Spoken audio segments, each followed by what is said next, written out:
Screen Blur.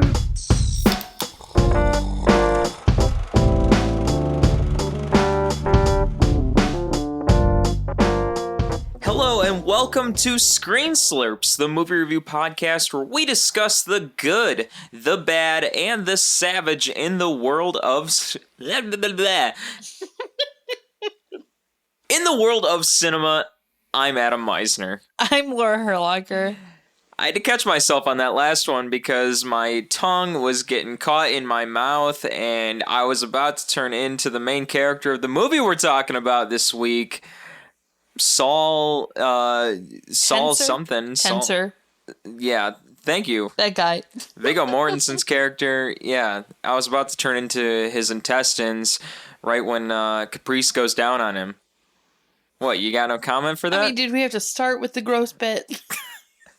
Couldn't have waited. Don't we all want to go down on people's stomachs? We have waited for the grossness until later? Come on. Anyways, the movie this week that we're going to be talking about is Crimes of the Future. That's right, Crimes of the Future of 2022. Not the original one.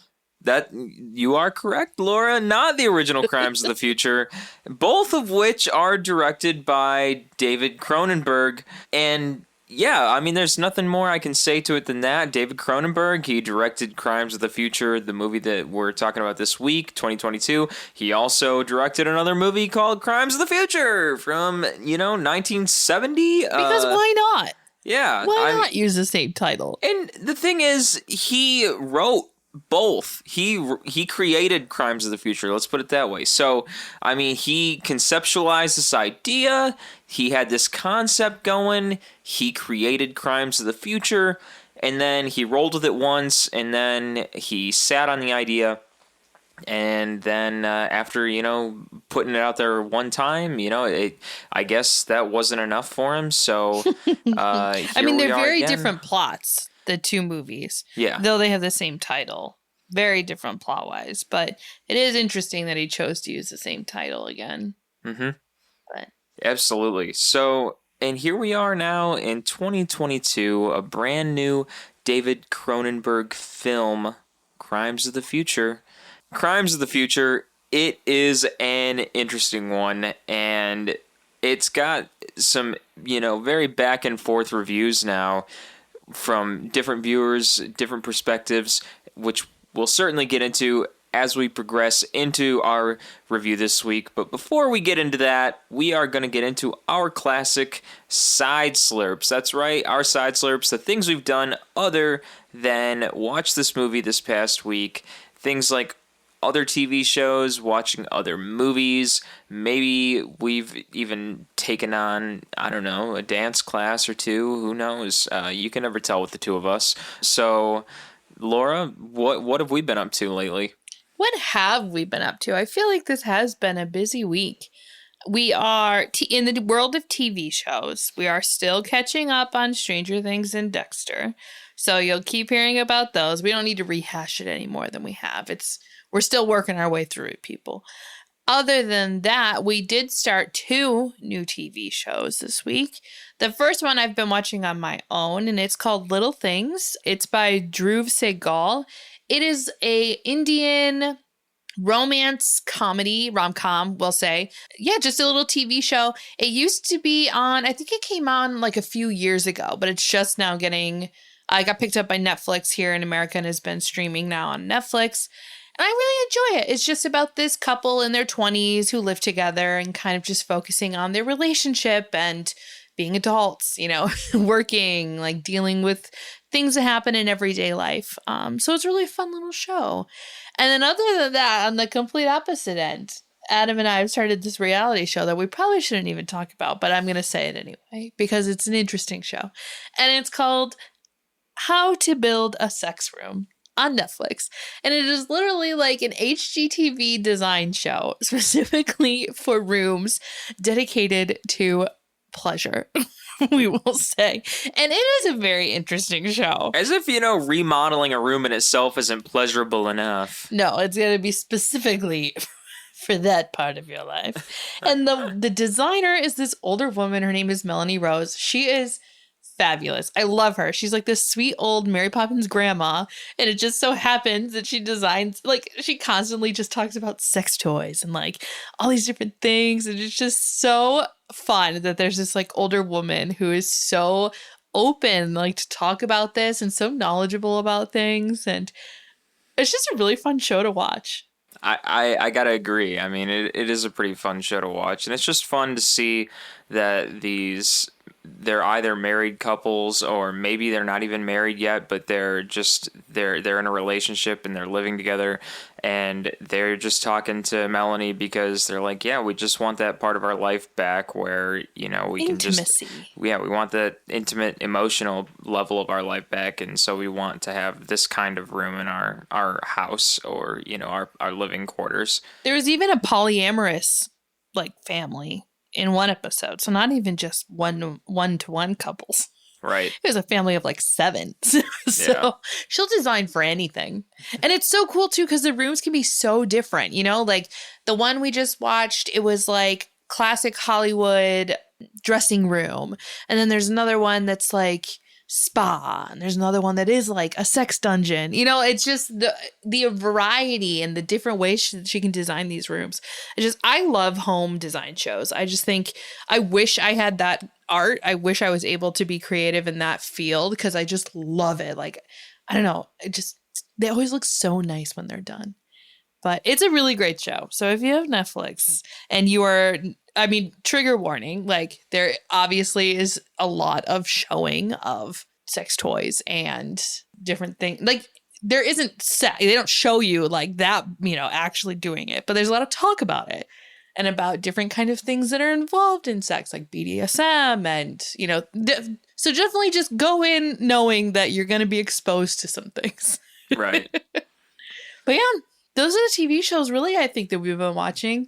In the world of games, I'm still playing Genshin Impact. I need a new game. I really need a new game. But I think the next one I want to play is Horizon Zero Dawn Forbidden West.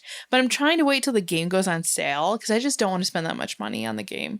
Because I know as soon as I buy it, it's going to go on sale. So kind of waiting. So I'll just play Genshin, I guess, until that finally does go on sale or until I find something else to play in the meantime. And then in the book world, I read this fantasy kind of dark fantasy smut.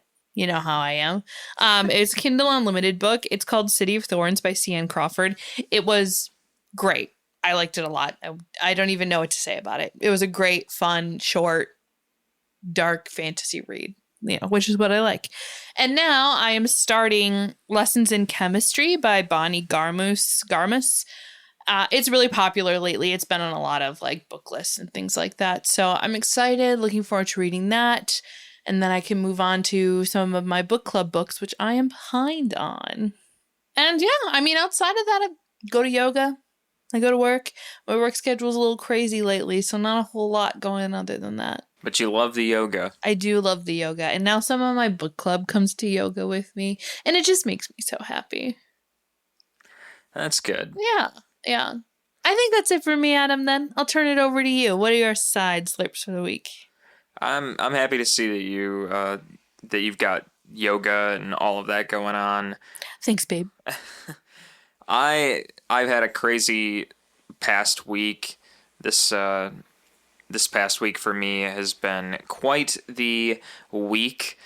I have had work done on my mouth because, the last time I saw the dentist in Chicago, because I had seen a dentist in Rockford, Illinois for the longest time, my life actually, it seemed pretty normal for me. But seeing the dentist in Chicago, they decided to line me up with 2 or 3 different types of specialists around the Chicago area. So this was one of those appointments where I needed to have 3 different things done all at once to my mouth. And so if I sound at all different throughout Hence this the episode, stumbling in the beginning. yeah, if there's any sort of changes in this episode where I sound strange, just know it's because I just went to a dental specialist not too long ago, and I'm working through it. Other than that, Um, I had been watching, like Laura, the show Dexter with her. Me and her still making our way through the seasons, and we're almost through season 2. Almost through it, and I think we're on the 8th episode or something right now. Yeah, we're near the end. So we're close. And randomly out of nowhere, I thought it'd be funny the other day when I was looking for a show to watch, and I'm skimming through all of the old shows that I could just select out of to watch, and I'm thinking, you know what? I think I'm gonna watch the show I pick is Crank Yankers.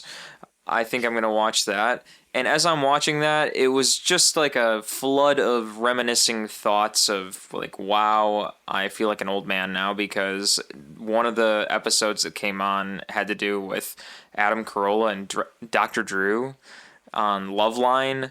And man, that was something that I had not seen or heard for the longest time. Definitely like 20 years old. I was like, man, I have not heard that term, like love line of that show, for the longest time, and they're referencing it in an episode of Crank Yankers. And wow, the thoughts are coming back. But my goodness. You've kind of been on a kick, I feel like, of watching all those old Comedy Central shows lately. Because you've been watching more South Park lately also. And it's just funny to see the old comedy references, the old jokes, and then I don't know, I'm just thinking to myself, like, man, like, I remember when this was something. And it's like a slap in the face. Like, the joke itself is just like a slap in my face. Like, man, I remember when, it's like when Laura and I were talking about people having Pokédexes, and yes, Pokédexes are still things that people still talk about because Pokemon are still a thing. But even still, I remember when a Pokédex was first introduced, and we would go to the store to try and buy a Pokédex just to have one at home and be like, wow, look at me, I'm a Pokemon master. So we've been reminiscing so much this week. We had a phone call with my parents where we talked about old 90s like childhood toys. We had the same conversation like with my sister, and you and I just have been talking about this. Like, we've really been reminiscing about the 90s lately. I mean, the 90s are considered vintage now. Which is so sad. How old does that make you feel? My God. Yeah. Anyway, what else did you been doing, Adam? Other than reminiscing on the 90s. Oh, yeah, and the Crank Yankers episodes that had Gilbert Gottfried in them. And I'm thinking, man, again, just like, I can't. They had the Crank Yankers puppet even look like Gilbert Gottfried. That was pretty funny. Anywho, other than that was really the big stuff. And we watched the Mike Myers movie, So I Married an Axe Murderer. From the 90s also? From the 90s. And I had never seen that before. Laura had, but that was a very early Mike Myers film from 1993, like pre-Austin Powers. Yeah, that was before the Austin Powers days, and I had never seen So I Married an Axe Murderer, and upon doing my research, realized that, man, that was like the second or third movie that Mike Myers was in. I think it was right after Wayne's World, so very, very early on. Yeah. It's a great movie. I mean, it's not great, but it's not a super strong plot, but it's a good 90s comedy. Yeah. I would say. Yeah, I mean, like... And it's Mike Myers. Like, he's a funny guy, He's good at playing characters. He plays his own father, who's this very intense, like, Scottish man, which gives a few, like, good laughs in it as well. Right, he does that again as Shrek, I mean... Yeah, and he's not even Scottish, ladies and gentlemen, and all those in between. My whole life, I thought he was a Scottish man because... he's got a Scottish accent, Shrek. And he's Canadian. The man's Canadian, but even like his family are Irish, so they're not even Scottish. I'm like, wait, why? What? I don't get it. We did also this week go and visit Adam's family. Yes. We just got home from Wisconsin. We went and saw your brother and his wife. They had a little shindig. So yeah, we got to see a lot of your friends from your childhood and hang out with, our brother and sister-in-law, brother-in-law, sister-in-law, however that goes. Yep, my brother and his wife. Yes. Yes. Yes. So that was a good time. It was a great time. And that is what we have been up to this past week, which brings us into our main scoop of the week, which is Crimes of the Future, the David Cronenberg film of this year, Crimes of the Future.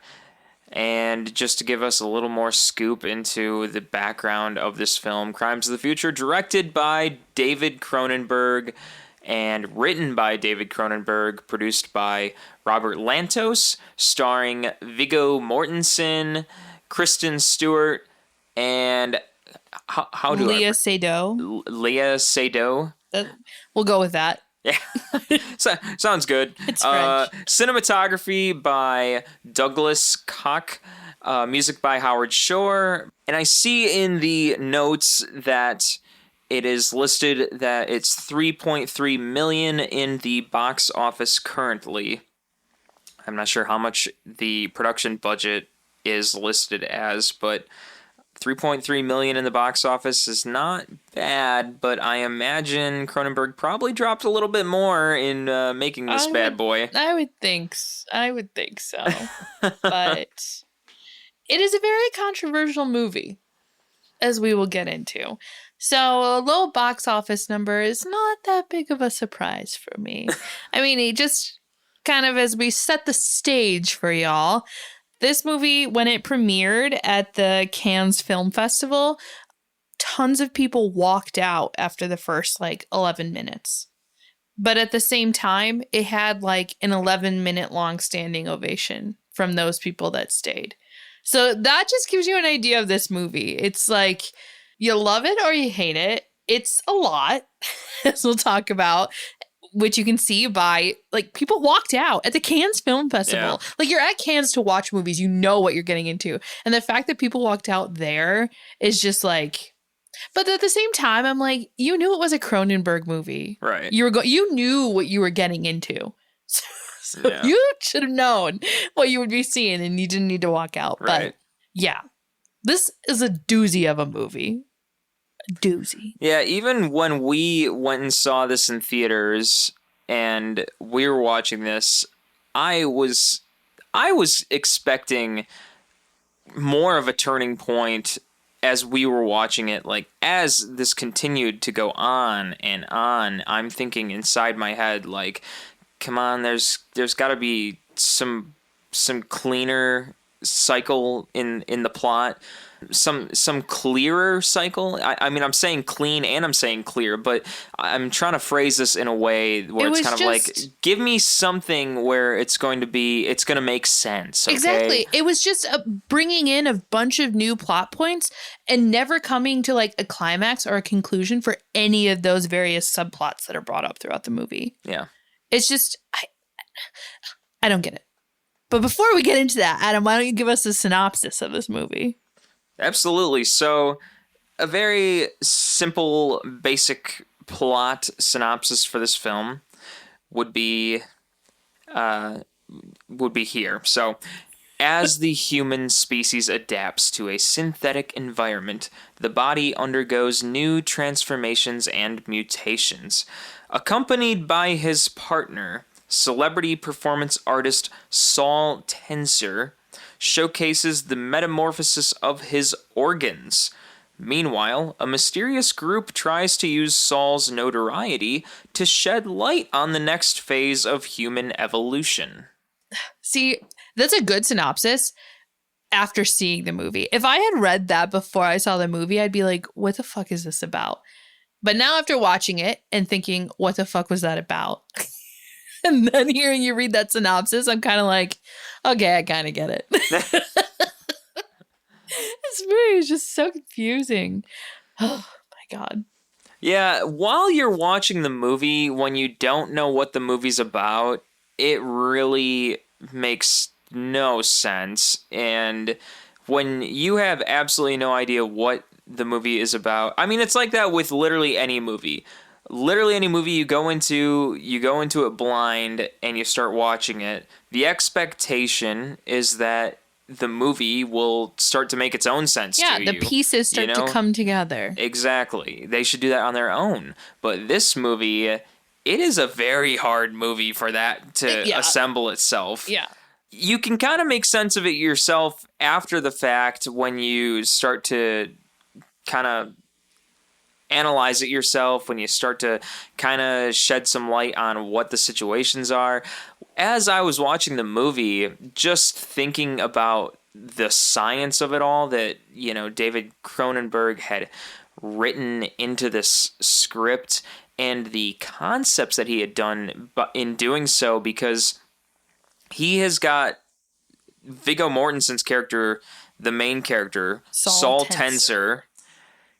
His character is basically a guy who cannot get up and walk around at all. He has to be laying there because he's constantly growing organs in his body, and he's this human who can't feel pain anymore. Well, no humans can. Right. That's a big part of the movie. And as such, then Saul is always having his organs removed as basically this art show. And as part of that art show, it's like a tattooing on the organs and removal of the organs. And I thought that was very strange. It's like, what the fuck? But so as you were just talking about that, it made me think I was watching an interview that Kristen Stewart did for this movie, or I was reading an interview that she did. And literally, like, no joke, she said that while they were filming, every day at the end of the day, she would be like, what the fuck am I doing? Like, what is this movie even about? Like, so even during filming, she had no idea what this was. And then she finally said, like, once I saw the whole thing, I was like, okay, I get, like, where he was going with this. But can you imagine, like, filming this every day, doing these scenes, and you're just no like, idea. You're like, I don't even know what this is. I have no idea. I mean, that's essentially what the scene was, where she was talking to Saul and she keeps coming towards him and coming on to him. That was like the one fun scene of the movie. And he keeps rejecting her. And yeah. Oh my gosh. And so as you're saying, the biggest point of this movie, right, is that it's in the future and humans have evolved to such a state where they no longer feel pain, and instead their bodies start to do different things. Like, everyone kind of mutates their own way. So we see there's a man that just has like ears all over his body. Mm-hmm. And then there is Saul, who is constantly growing new organs that he has to remove or he'll die, so that's why they do like this art piece, him and his partner Caprice. She like surgically removes them using this weird machine thing. And then there's this other group that kind of play a bigger role in the movie, but still not one I get or really thought was fully developed. And it's this group of people who have mutated themselves to ingest plastic instead of like normal human food. Because, there's lots of plastic and waste in the world. So they are like, oh, if we can ingest this, it'll clean up. Lower human waste. Yeah, lower waste and everything. But they had manipulated themselves to eat plastic. But the one character had a son who was born that way. So it kind of like became a mutation, a human like born mutation. So it's Cronenberg. His movies are always weird, right? So I guess the idea of a future where humans are like mutating and evolving in these strange ways is not something really outside of my understanding for his work or even in real life. I mean, humans do evolve. Like, you never know how we're going to be in some days. Right. That wasn't the thing that was like confusing me in this movie. The thing that was confusing me in this movie was all the other, as I kind of said earlier, all the other little subplots that show up, right? So we have this faction of people that eat plastic. That gets brought up, but it's like, why? We have Saul Tenser and his weird little relationship with Kristen Stewart's character, Tamlin, which we were just talking about, that scene where they're together. What's going on with that? We've got the software engineers, the two women who end up look like they're like serial killers. Like, that's never explained. And then you got another subplot where Saul is working as like an undercover agent for the new Vice police force. But that's never like brought to anything. Like, the confusing thing is that there's all these things going on and nothing ever comes to fruition or has a climax or a conclusion. It's just kind of like, what's the climax of this movie at the very, very end, which we'll get to. I guess I won't skip ahead that much. Like, I don't know. I don't know how you felt about that, Adam, about like, but that was the biggest thing with me in this movie. Just so many subplots that never were like fully developed or explained or concluded. Yeah, no, I completely agree. I wish that there was a resolution on the two murder sisters or whatever they like were. I would have loved that. Was the most interesting bit. I want to know why they're killing people. And they're just hanging out there doing something. Getting naked with Caprice. Yes. So random. It's just like, why? Why? What is this? And then there's another subplot I totally even forgot about, where Saul Tenser joins this inner beauty contest where they like a beauty contest essentially, but based on your insides. Oh yeah, and they that's put that why, zipper yeah. on So him. that's why he gets that zipper thing in his stomach, so it's easier to see inside. And there's that really strange scene where Caprice unzips him and like performs oral sex on his open organs in his stomach, like. Like that was completely necessary for the film. Yeah. I will say, though, for Cronenberg, it is a lot of body horror. A lot of body horror, which is not surprising. But there's not a lot of blood. You realize that? Like, there's little nicks, and they bleed a little bit. But whenever they're showing, like, Saul opening his stomach and stuff, there's never blood. Yeah, I mean, I think most people really only think about Cronenberg with The Fly. Yeah. I mean, that's the first big thing, right? But we also, so Adam and I just remembered that we reviewed Scanners, which is also another Cronenberg movie. Yeah. I wouldn't say that one was like majorly body horror, but it definitely had parts of it that was. Mm-hmm. And then he kind of moved away from body horror, like from horror, right? Because he did Crash, he did Cosmopolis. Like those are completely different things, I feel like. I remember reading somewhere that this was his first return to kind of like this horror genre in a very long time. Like since the 90s, I think. So maybe like 20 years. And everyone's like, yeah, come back, David. No, he should have stayed away. I mean, you got an Oscar for Crash. I'm sorry, so. David. Well, Crash isn't a body horror. That's what I'm saying. He should have stayed away from horror. It's all about the technology, really. Stuck with his other stuff. That's the real thing. It's just the technology that he's focusing on. I thought it was, and maybe this has to do with why I don't like this movie. He actually like wrote this script 20 years ago. So this is an old script he's been sitting on that he finally was able to make. And maybe that's part of the reason why I don't enjoy it. Like maybe he should have reworked it a bit more. Sorry, I'm being really mean this episode. Was there one of the subplots or something, Adam, that like particularly drew you in that you wanted to focus on? That's a tough question. And I really can't think of a particular subplot that was really drawing me in. There were so many subplots. And it would be like an introduction to Kristen Stewart and, the detective cop people, they'd pop up. And I'd think, that's cool, I'd like to know more about them and their involvement here and what are they doing hanging around. But we never really saw too much of her character at all, really, in the film. I wish there was more of her involvement, and I'd like to know what her real attunement to the movie really was, or what, like, why she was really there. Like, what is her, Yeah, well, they worked for, like, the National Organ Registry. I think that's what it was called. And it was a new government agency that was created because of all these mutations where people would have to, like, so Saul, for example, would have to go and register all of the new organs that his body was creating. That's what I was getting from it. Again, I was very confused. That's kind of what I was understanding.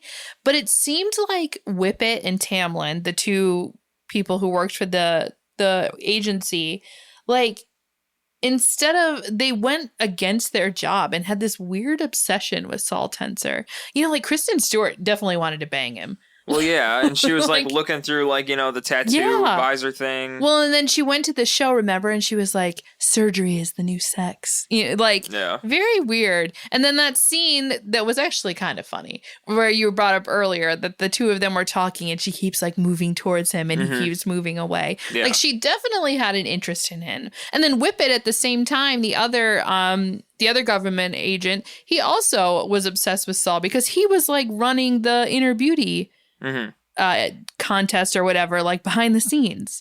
So I don't know. Again, I'm like, what was happening? Right. What is the purpose of all of this? Yeah. It was very hard to follow like all of that until the very, I don't want to skip too quickly, but I mean, I kind of already went through everything. So yeah, but I mean, skip around. As we get to the end of the movie, when we get near the end, I won't go the very end, but close to the end of the movie, we start to get introduced to the humans, we'll call them humans, that eat plastic. And the ones that are eating plastic now start to get into this argument with Saul, because he's trying to sort of like contradict or like counteract, like deny, the whole organ generation system that's going on, and like, how things aren't the way they should be. And he's doing what he does because, the human biology is not how it really should be. And, that's... I'm not entirely sure how I should phrase this, because this movie's confusing as hell. if that's how you want to say it, but yeah. And then what they're saying is basically like, why don't you let your body do what it wants to do? And he's like, well, it would kill me. and they're like, well, humans change. Yeah. So like, just go with the flow, basically. Like, why don't you just like lay back and, understand that like over time we're gonna change, like human biology changes and we need to learn to like adapt and things like that. Yeah. And so in saying that, we finally see that in the end of the film, that with Saul and with Caprice, she's like, here, like they said that you have to try and then like eat the plastic or whatever. Yeah. Okay. So I think we need to explain a little more, maybe. But so exactly as you were saying, though, there's this group of people who have adapted to eat plastic, and they're trying to get that out to they want more of the world to understand, because exactly what you were saying, right? Like humans need to adapt, like they need to change. And so he's trying to spread the word about their plastic eating, kind of. And to do that, he wants Saul and Caprice to do an autopsy of his son, who was murdered in the very beginning of the movie. So they want to do an autopsy so they can see the inside and be like, yes, see, humans have evolved. Eating plastic is normal now, blah, blah, blah. They do the autopsy, but of course, Tamlin and the organ agency had already like manipulated the body so it looked normal, and it kind of like ruined the whole thing. And the plastic eating man, his name is Dotrice, I think. The actor is Scott Speedman. He's from Underworld. Shout out. He's really upset, and then that's when the two software ladies murder him, and I'm like, what the fuck is happening? But like you're saying, Dotrice was trying to explain to Saul Tenser, like, like maybe you have evolved in this way too, like you should eat eat plastic. And so at the very end of the movie, we see the whole movie, as you said earlier, like it's hard for Saul Tenser to move. It's hard for him to like be comfortable. He has to eat in this weird chair that moves his body around so that he can digest things. He sleeps in this weird bed.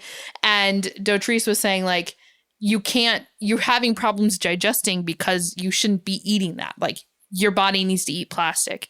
So the very, very end of the movie, we see him struggling to eat, and Caprice gives him one of those plastic bars, synthetic bars.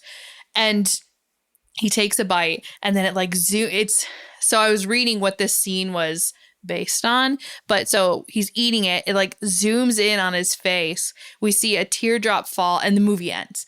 So we're like, does it kill him? Because other people that had ate the plastic, it killed them if their body wasn't made for it.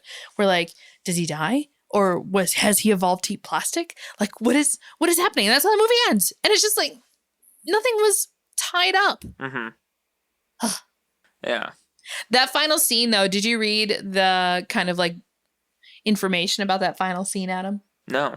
So it is based off of the really famous scene in the old silent film, the Joan of Arc movie. The one we see on Criterion all the time. Mm-hmm. So there's that scene where it like slowly zooms in on her face while she's like looking up and crying. Mm-hmm. And that's exactly what Cronenberg like used as influence for that final scene where we see Viggo Mortensen's character and it's just slowly panning in on him while he's like looking up and crying, and then it just cuts away.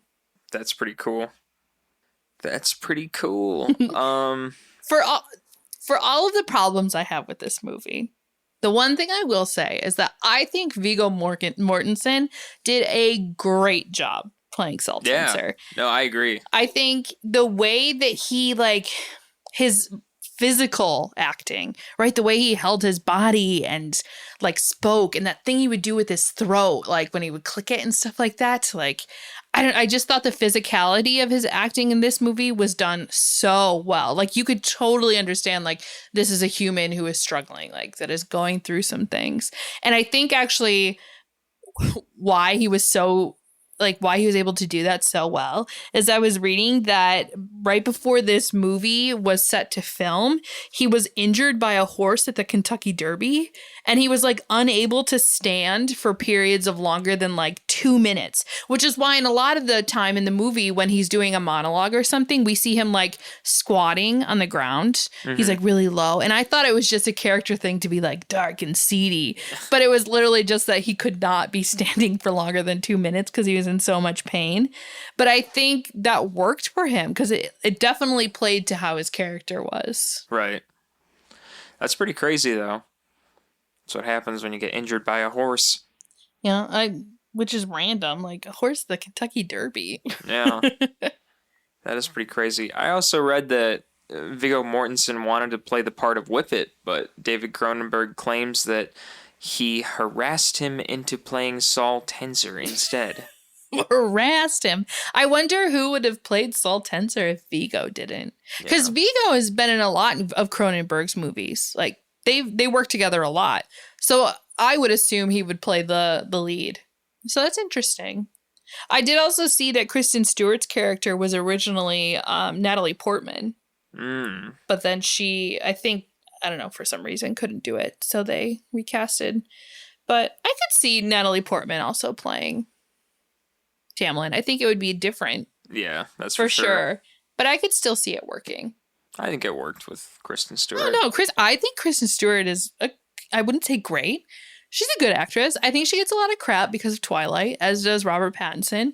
But, you know, you ignore that and look at their more current work. And I think they're both great actors. Well, taking a look at some of the reviews on this film currently has a 3 out of 4 from the review with Roger Ebert. Which I think is high. Don't you?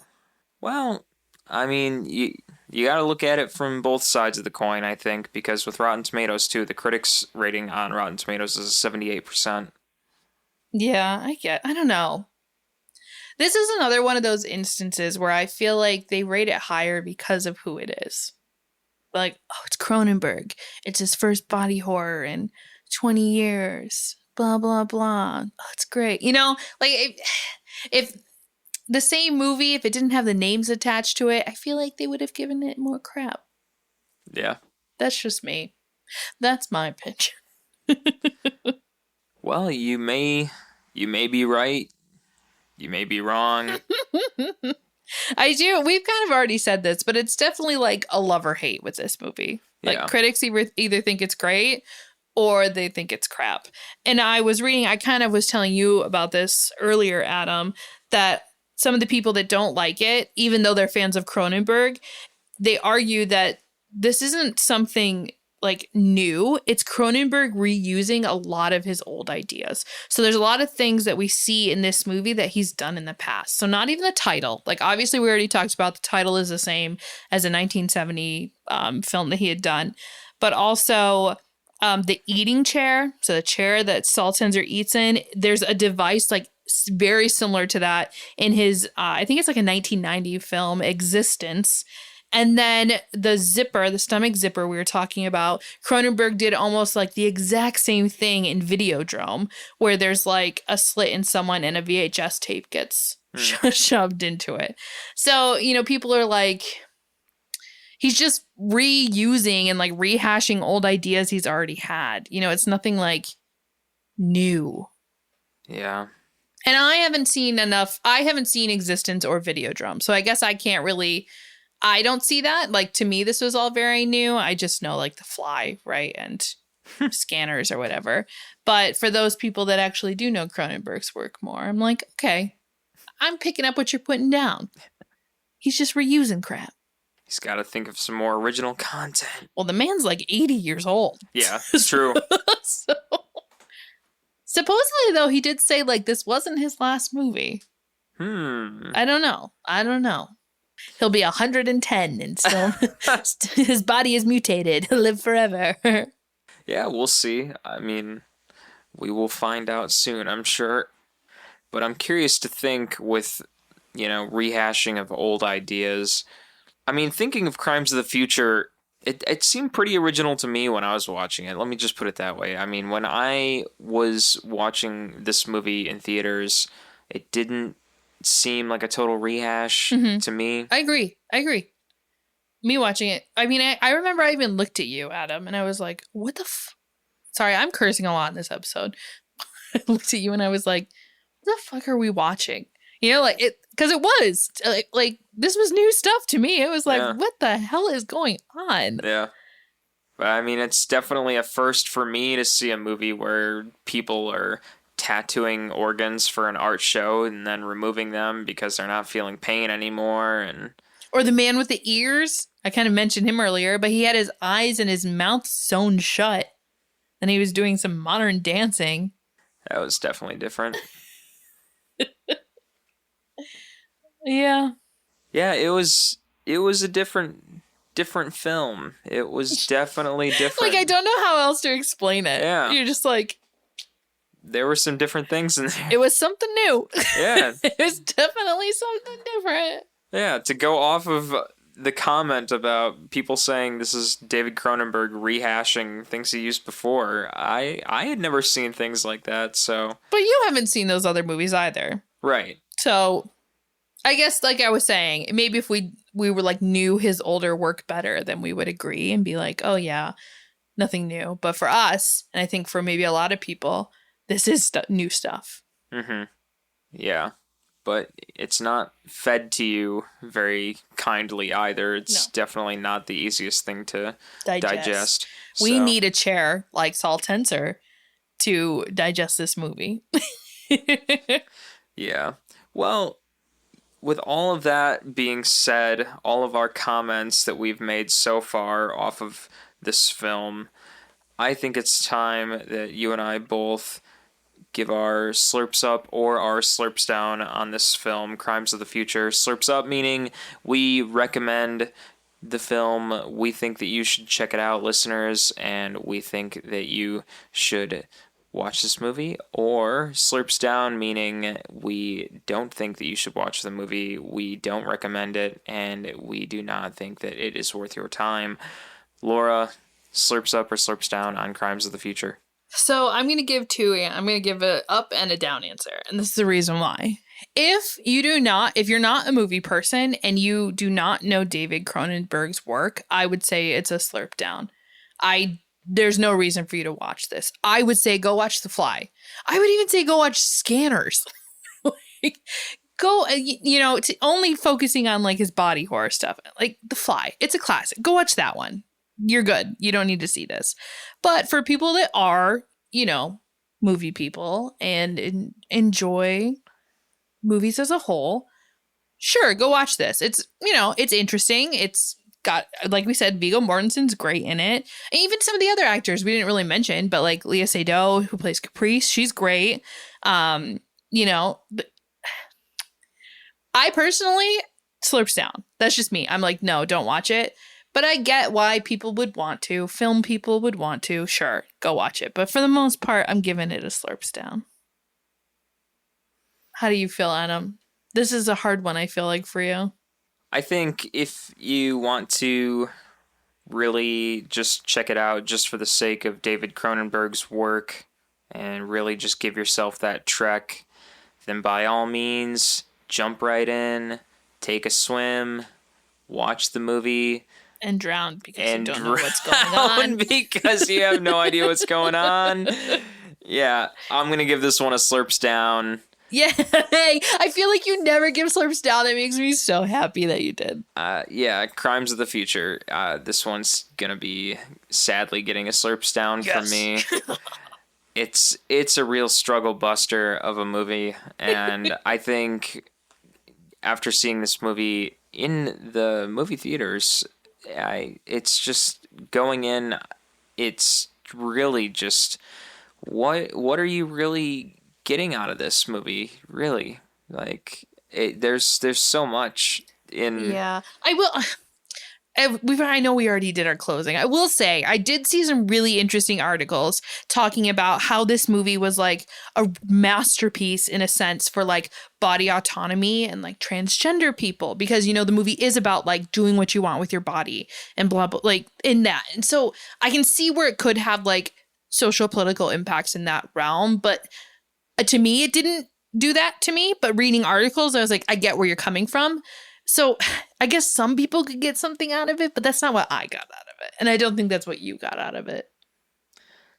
Yeah, I'm going to be giving it a slurps down again. But if you want to check it out for the sake of it being a David Cronenberg film, by all means, give it a view. And like Laura and I were saying, there is a lot of body, you know, dismemberment and, you know, gore and things like that for that sake. It's not so much gore, really. It's just kind of like... I mean, you do see his insides, but you see it cut and, like, pull open. But there's no blood, so it doesn't seem as gory. Yeah. It's interesting in that regard. I mean, the worst part is probably the beginning, which we didn't even really talk about, where the woman suffocates her own son. So just because he eats plastic. Yeah. This movie, people, just, I don't know. Don't go. You don't need to see it, but if you want to, I guess go for it. I would say go watch Lord of the Rings. Great Viggo Mortensen. That's the Viggo Mortensen. That's what you need to see Viggo Mortensen in. Just go watch Lord of the Rings. And on that note, that wraps it up for this episode of Screen Slurps. Be sure to follow us on social media at Screen Slurps on Instagram, Twitter, Facebook, and TikTok.